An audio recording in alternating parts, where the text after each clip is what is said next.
বন্ধুসকলক আজি দেখুৱাম কম্পিউটাৰ ইউপিএছত কেনেকৈ বেটাৰী ৰিপ্লেচ কৰে। তো এইটো আপুনি চাব, ইয়াতে দুটা বোৰ্ডৰ পৰা দুটা কানেকশ্যন আহিছে, এটা ব্লেক এটা আপোনাৰ ৰেড, ঠিক আছে।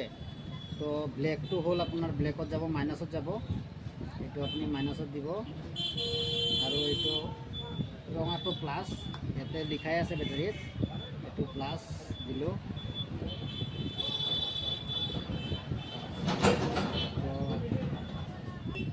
এইটো মই এতিয়া দেখাই দিলোঁ, এইটো টেষ্ট কৰি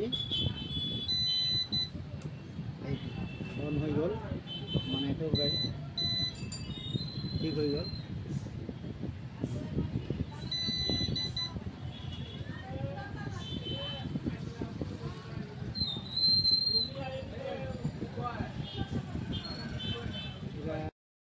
ইউপিএছ এটাত আপোনাৰ তিনিটা এনেকুৱা প্লাগ থাকে।